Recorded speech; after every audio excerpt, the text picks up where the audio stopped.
السلام عليكم، ازيكم يا اخواتي وعاملين ايه؟ انا النهارده هعرض لكم التسريبات الجديده اللي هتنزل بخصوص لعبه فورتنايت، ومن غير ما اطول عليكم يلا بينا نروح مع بعض نشوف ايه اخر التسريبات الجديده. بس بقول لك ايه، ما تنساش اللايك والاشتراك والكومنت ويلا بينا. وطبعا زي ما انتم شايفين في الاول كده هم عملوا اضافه لسلاح مسك او اسطوري جديد لشخصيه دكتور دوم في الجزيره بتاعته، وطبعا بالطريقه دي الموضوع هيتسهل عليك ان انت تكسب الجيم بكل سهوله، لان طبعا السلاح عارفين قد ايه هو قوي. السلاح ده قبل كده كان موجود بنسبة 5% بس، لكن فورتنايت عملت تعديل وخلت السلاح موجود بنسبة 12% بس، وبقى موجود في كل الخريطة. يعني مش شرط ان انت تروح تموت دكتور دوم عشان تاخد منه السلاح، لا ده بقى موجود في كل الاماكن في الخريطة.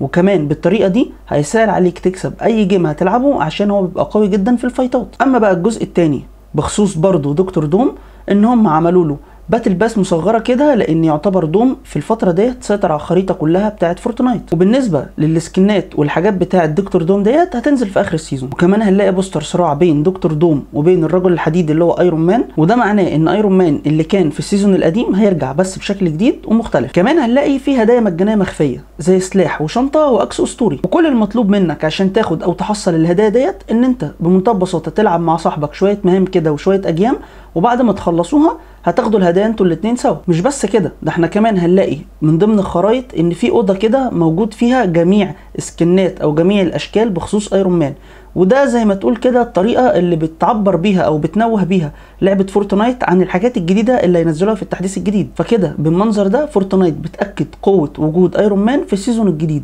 من سكنات قويه وحاجات مطوره ليه جدا، وكمان ينزلوا له سكنات في طور الليجو. هم بيقولوا ان ايرون مان هيبتدي ينزل يوم 16 او 17 الشهر ده، وكمان بعديها يوم 27 في نفس الشهر هيكون في تحديث. يعني الفرق ما بين التحديثين هيكون 10 ايام بس، او ممكن 11 يوم كمان من ضمن الحاجات الجديده باتل باس مصغره زي اللي كانت موجوده لكابتن جاك سبارو، لكن المره دي هتكون موجوده لايرون مان. والمفاجاه هنا بقى ان في الباتل باس المصغره بتاعت ايرون مان هيكون في في بوكس مجاني، وزي ما انتم شايفين انا هعرض لكم الباتل باس دلوقتي. 2000 نقطه تاخد لوحه، و4000 نقطه تاخد تقدم في المستوى والاكس بي، و8000 تاخد في بوكس، و12000 بتاخد ايد ايرون مان، وال15000 بتاخد تقدم في المستوى برضه والاكس بي، وبنروح لل25000 في بوكس، وال27000 رقصه، وفي الاخر بتاخد سكين ايرون مان، وده بيكون مجاني. ده بالنسبه للسطر اللي فوق، لكن السطر المدفوع بيكون فيه رقصات وتقدم في مستوى وفي بوكس وسكنات كتير، وكمان في الاخر بتاخد سكين للايرون مان بس في طور الليجو. يعني كده سكين ايرون مان هو اللي مجاني، ولكن سكين ايرون مان بتاع الليجو ده لازم تكون دافع او مشترك في الباتل باس المصغر عشان تاخده. ودلوقتي احنا هنتكلم على عوده كولومبو في فورتنايت. فورتنايت نزلت صور كتير عن الموضوع ده،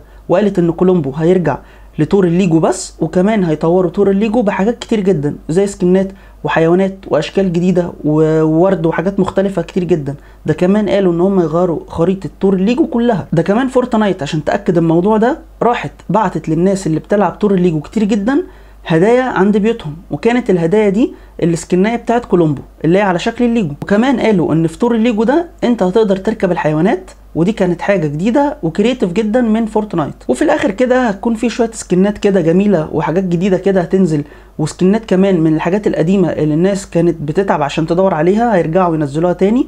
وكمان فورتنايت بتقول ان هم بيجهزوا شويه سكنات جامده جدا بالنسبه لعيد الهالوين اللي احنا داخلين عليه. كمان في تعديل حصل على الناس اللي معاهم سكن براندد براولر، فاللي معاه السكن ده هيخش على السكنات هيلاقي ان هو اتعدل. وفورتنايت بصراحه ما اكدتش الموضوع ده، والموضوع ده بالنسبه لنا 50-50، يعني ممكن يكون حصل تعديل او ما حصلش للناس اللي معاها سكنه الشخصيه ديت. ونيجي بقى هنا في اخر حاجه خالص البطولات. طبعا كلنا عارفين اشهر بطوله في فورتنايت اللي هي اسمها FNCS. البطوله دي عملوا لها اضافه مهمه بسيطه، ان انت لو دخلت على اليوتيوب واتفرجت على البطوله لايف لمده 60 دقيقه هتاخد سكنات وهدايا وحاجات كتير جدا. اما الخبر الوحش بالنسبه للبطوله دي واللي بتحب تلعبها، ففورتنايت قررت انها تاجل البطوله دي لفتره مؤقته عشان هيعملوا تعديلات على السكنات والجوائز اللي بتاعت البطولات ديت، فما تقلقش انت كده كده هتلعبها. ده كمان فورتنايت قالت ان هم اضافوا على جميع الخرايط شويه قوه خارقه كده لزوم الدلع والفرفشه، زي كده في الطور بتاع مسلسل افاتار، قوه خارقه بتاعت الميه والهواء والريح والكلام دوت. وبس كده، كل الكلام دوت كان بخصوص التحديث الجديد اللي جاي للعبه فورتنايت. اشوفكم بقى في الحلقه الجايه واحنا بنجرب التحديث والحاجات الجميله دي كلها. ما تنساش بقى تعمل لايك للفيديو، ولو انت مش مشترك اشترك في القناه